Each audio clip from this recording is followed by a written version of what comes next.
പിള്ളേർക്ക് fatty liver ഉണ്ടെങ്കിൽ അവർക്ക് ഭക്ഷണം ആവശ്യത്തിൽ കൂടുതൽ നമ്മൾ കാർബോഹൈഡ്രേറ്റും ഫാറ്റും ചെല്ലുന്നു. കാർബോഹൈഡ്രേറ്റും ഫാറ്റും എന്തിലാ ഉള്ളത്? നമ്മൾ ഈ കഴിക്കുന്ന ബേക്കറി ഐറ്റംസ് എല്ലാം. അത് മാത്രമല്ല, ചോറ്, ചപ്പാത്തി, ഫ്രൂട്ട്സ്, ഇതെല്ലാം കാർബോഹൈഡ്രേറ്റ് തന്നെയാണ്. അതിൻ്റെയൊക്കെ അളവ് കുറയ്ക്കണം. അപ്പം നമ്മൾ അളവ് കുറയ്ക്കുമ്പോൾ നമുക്ക് പിന്നെ എടുക്കാവുന്ന ഏറ്റവും ബെസ്റ്റായിട്ടുള്ള ഫുഡ് എന്ന് പറഞ്ഞു കഴിഞ്ഞാൽ ഫ്രൂട്ട്സും വെജിറ്റബിൾസും.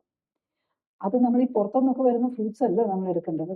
പുറത്തുനിന്നൊക്കെ വരുന്ന ഫ്രൂട്ട്സ് എന്നൊക്കെ പറഞ്ഞു കഴിഞ്ഞാൽ അതിൻ്റെ എന്തൊക്കെ അത് ചെയ്തിട്ടാണ് അത് ഇത്രയും ദിവസം ഇവിടെ വന്നിട്ടിരിക്കുന്നത് എന്നുള്ളത് നമ്മൾ ലോക്കലി ഉള്ള ഫ്രൂട്ട്സും വെജിറ്റബിൾസും ആണ് കഴിയുന്നതും കഴിക്കാൻ നോക്കേണ്ടത്.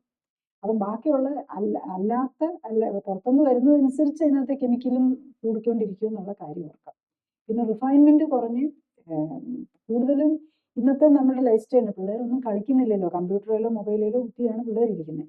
ആ കുട്ടികൾക്ക് നമ്മൾ കൂടുതൽ ഫ്രൂട്ട്സും ഫുഡ് കൊടുക്കുമോ? പ്രത്യേകിച്ച് നമ്മൾ എന്തോരം കാഡ്ബറി. അപ്പൊ എല്ലാവരുടെയും വീട്ടിലൊരു കുറെ പേരെങ്കിലും ഉണ്ടാവും പുറത്തെ രാജ്യങ്ങളിൽ. അവരെല്ലാം വരുമ്പോൾ കൊണ്ടുവരുന്ന ഏറ്റവും അവർക്ക് ഈസി ആയിട്ട് കൊണ്ടുവരാവുന്ന സാധനം സ്വീറ്റ്സ് ആണ്. ശരിയല്ല, സ്വീറ്റ്സ് തിന്നാൻ എല്ലാവർക്കും, നമുക്ക് ആർക്കും നല്ല ബ്യൂട്ടിഫുള്ളി കവറായിട്ടുള്ള സ്വീറ്റ്സ് ഒക്കെ കാണുമ്പോൾ നമുക്ക് കൊതി വരും, നമ്മൾ തിന്നും. അത് തന്നെയാണ് ഈ കുട്ടികളുടെ പ്രശ്നം. നമ്മൾ ഏറ്റവും അവരെ ഹാപ്പി ആക്കാൻ വേണ്ടിയിട്ട് മേടിച്ചു കൊടുക്കുന്നത് നമ്മൾ പേസ്ട്രിയും ഈ സ്വീറ്റ്സും ആണ്.